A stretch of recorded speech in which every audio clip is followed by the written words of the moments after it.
राम, आज तक किसी ने मेरा सत्य जानना नहीं चाहा, लेकिन केवल तुम हो राम, जिसने बिना किसी भय के इस पत्थर की भावना को समझा। तो सुनाइए वो सत्य मां जो बरसों से इस प्रतिमा के पीछे छुपा है।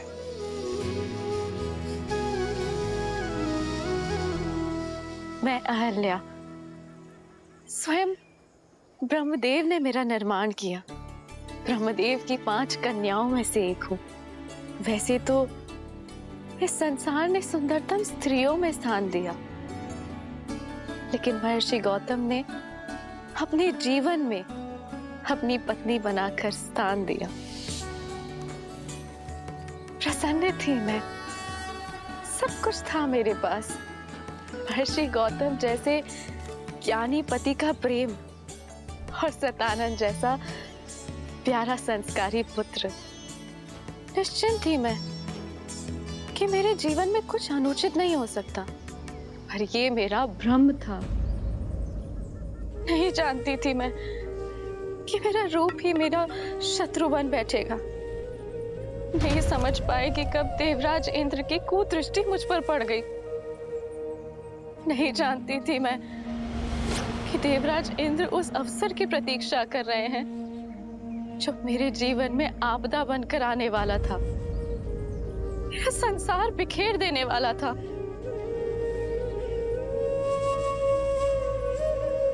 अग्नि मेरे पुरोहित यज्ञस्य देवनृत्य। अहिल्या,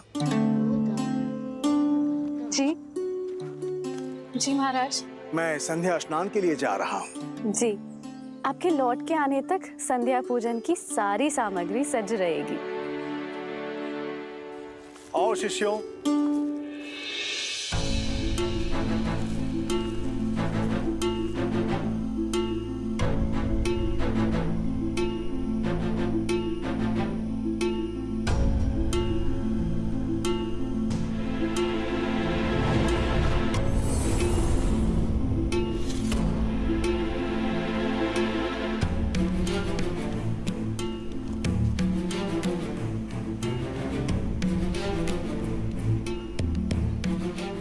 पुत्र सतानंद, तुम्हारे पिताश्री संध्या स्नान के लिए गए हैं और अपने वस्त्र यहीं पर भूल गए।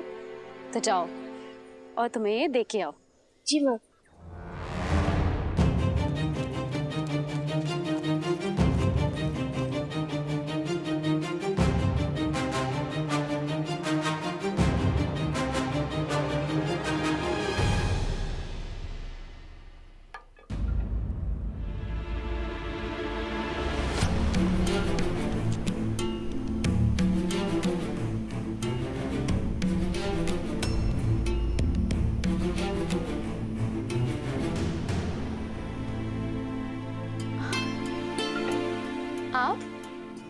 आपको स्मरण हो गया कि आप संध्या स्नान के लिए गए, किंतु अपने वस्त्र ही भूल गए थे। मैंने सतानंद को भेजा है आपके वस्त्र लेकर।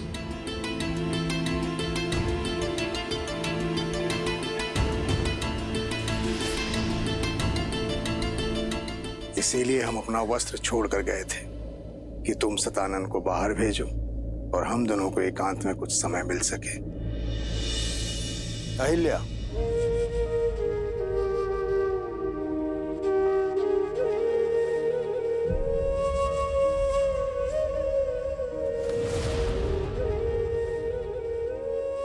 राम, इंद्र की शक्तिशाली माया जाल में फंस गई। नहीं समझ पाई कि मेरे पति के रूप में कोई और था और वहां अनर्थ हो गया।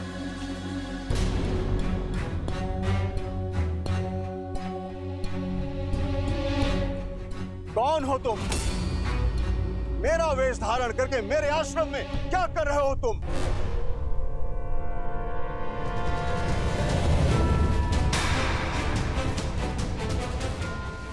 इंद्र,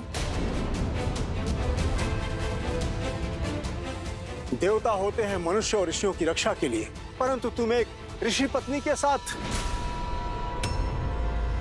ना ही तुम देवराज होने के योग्य हो, ना ही यज्ञ की आहुति प्राप्त करने के योग्य।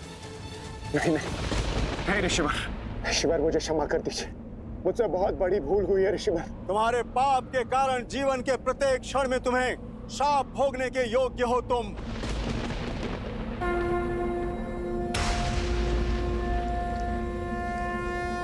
ऋषिवर, मैं गौतम अपने जीवन की संपूर्ण तप को साक्षी मानकर मैं तुम्हें श्राप देता हूँ इंद्र। नहीं देव ऋषि, ऐसा अनर्थ मत कीजिए कि जिस रूप के मोह में तुमने ये पाप किया है वो तुम्हारा रूप तुमसे छिन जाएगा। तुमने इंद्रत्व का अपमान किया है भोगी, तुम आजन्म रोगी रहोगे। देव ऋषि, तुम्हारे संपूर्ण शरीर पर सहस्त्रों घाव हो जाएंगे। तुम अपना पुरुषत्व खो दोगे इंद्र। असुर तुमसे युद्ध में विजयी होंगे। तथास्तु।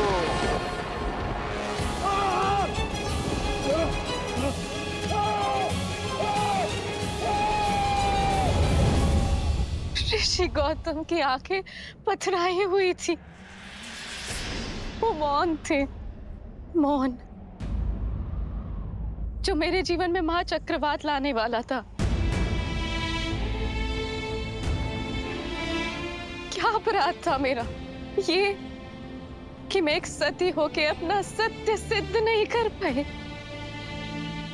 या ये कि मैं एक दुष्ट के मन की मलिनता को समझ नहीं पाई।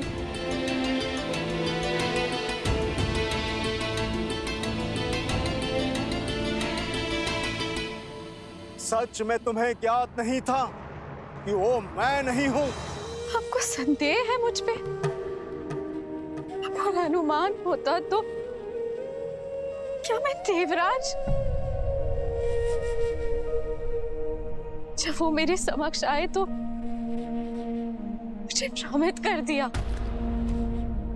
इंद्र के रूप में नहीं, अभी तो बिल्कुल आपकी तरह लग रहे थे वो, और माया से मुझे। अहिल्या! इंद्र तो पापी है, परंतु तुम तो पतिव्रता हो ना। फिर तुम्हें यह कैसे अनुमान नहीं हुआ कि यह इंद्र की माया है? उसने तुम्हें स्पर्श किया और तुम्हें अंतर का अनुभव तक नहीं हुआ। मानने को मैं सच नहीं कि कोई स्त्री किसी के निकट रहने के पश्चात भी यह अनुभव न कर सके कि वो उसका पति नहीं है। सत्य बोलो अहिल्या, एक ऋषि पत्नी होने के पश्चात भी ऐसा तुच्छ व्यवहार। चरित्रहीन हो तुम।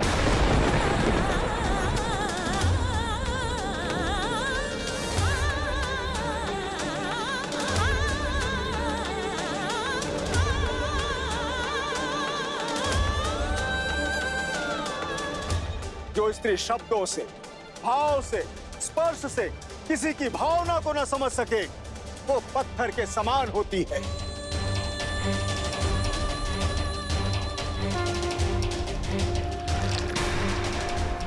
मैं तुम्हें श्राप देता हूं कि इसी क्षण तुम पत्थर की प्रतिमा में बदल जाओ, सदा सदा के लिए। तथास्तु।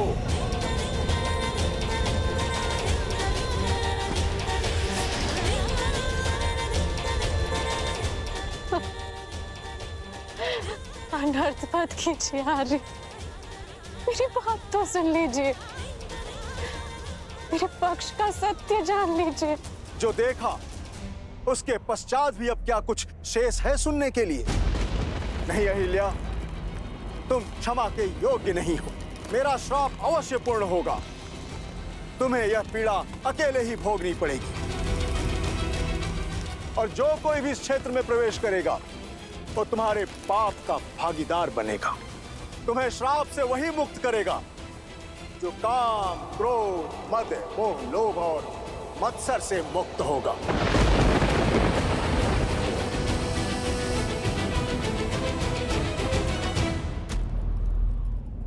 माता,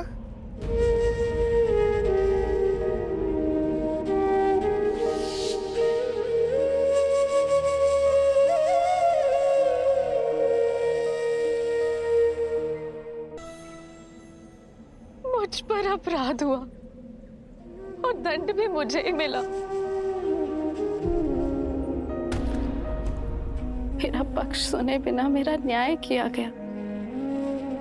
तब से मैं प्रतीक्षा में हूं कि कोई आए और मेरी पीड़ा सुने। और अब तुम आए हो राम।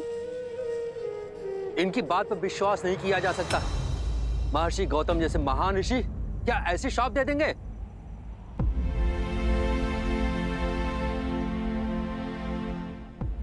यदि एक पति अपनी पत्नी के आंसुओं में छुपा सत्य ना देख सके तो क्या वो पाप नहीं? एक संबंध में सबसे बड़ा पाप होता है उस संबंध में सम्मान खो देना। यदि गौतम ऋषि सम्मान ना खोते, माता अहिल्या के साथ साथ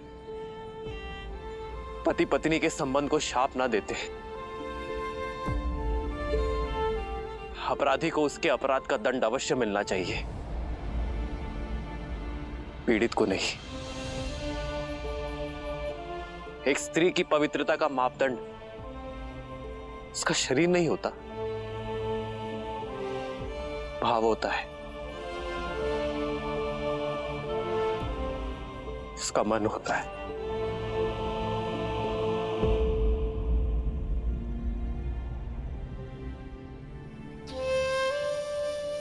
मैं लज्जित हूं मां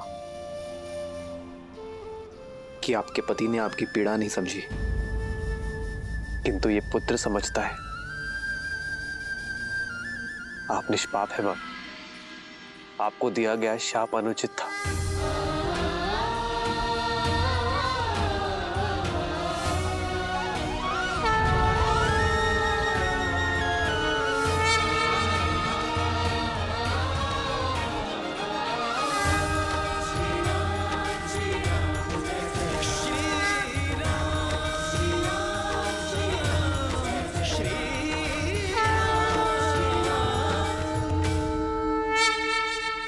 एक मां जब अपनी संतान को जन्म देती है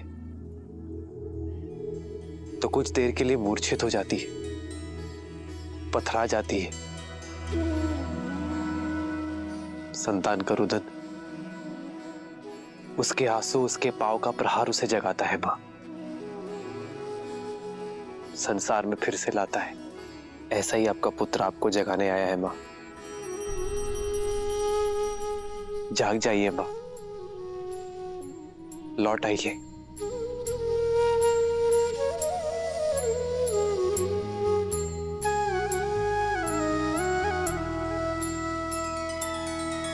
नैना करुणा पग में ममता, पाषाण में ला दे प्राण।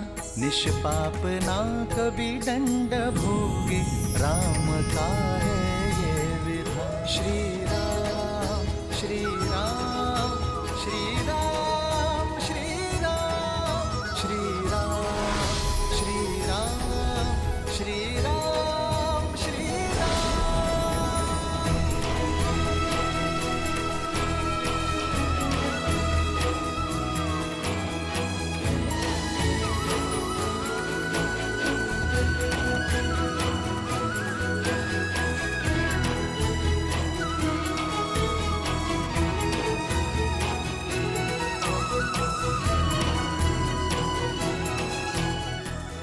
माता,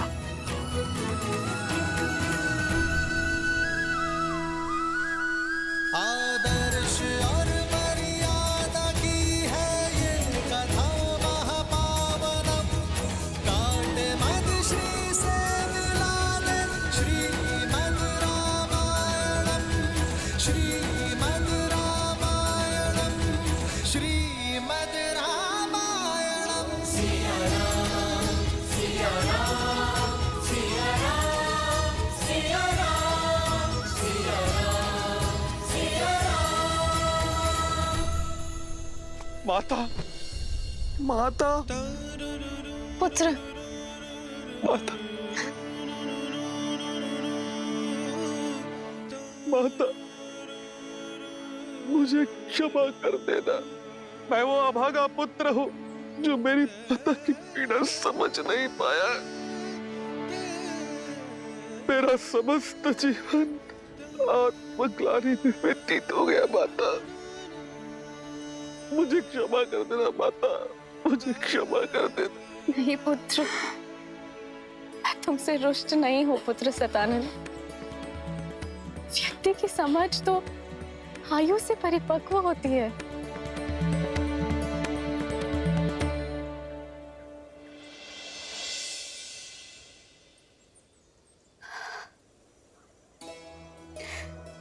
मेरे जाने का समय हो गया है राम, और जीवन का उद्देश्य भी, जो कदाचित तुम्हारी यात्रा में आकर संसार को संबंधों की सीख देना था। आज तुम्हारे सत्य ने मुझे मोक्ष दिलाया है। जैसे मैं केवल राम का नाम लेकर इस संसार से जा रही हूँ, उसी प्रकार सभी सिर्फ तुम्हारा नाम लेकर ही साथ जाएंगे। राम नाम सत्य है। जीवन में हानि लाभ, शाप वरदान, पवित्र अपवित्र कोई महत्व नहीं रखता। महत्व है तो मात्र एक सत्य का।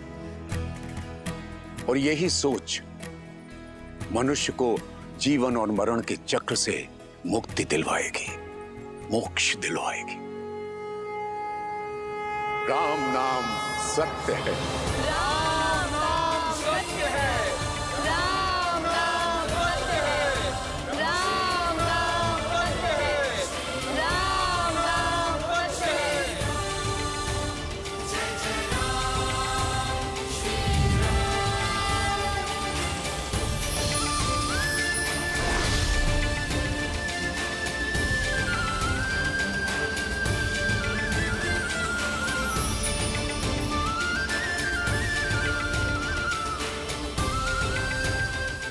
अद्भुत। राम नाम सत्य है। हाँ देवी, राम नाम से बड़ा सत्य तो इस संसार में और कोई हो ही नहीं सकता। क्योंकि श्री राम जैसे मनुष्य अपने अपयश की चिंता किए बिना दूसरों की पीड़ा हरते हैं। अपने विषय में सोचे बिना दूसरों के विषय में सोचते हैं। अब ऐसे मनुष्यों के जीवन का मार्ग तो सत्य से ही परिपूर्ण होगा। वहीं दूसरी ओर रावण जैसे लोगों के लिए उनके व्यक्तिगत लाभ, उनके अभिमान, उनके यश से बढ़कर और कुछ नहीं होता। और यही कारण था कि रावण सीता के स्वयंवर में जाने के लिए सज्ज हुआ।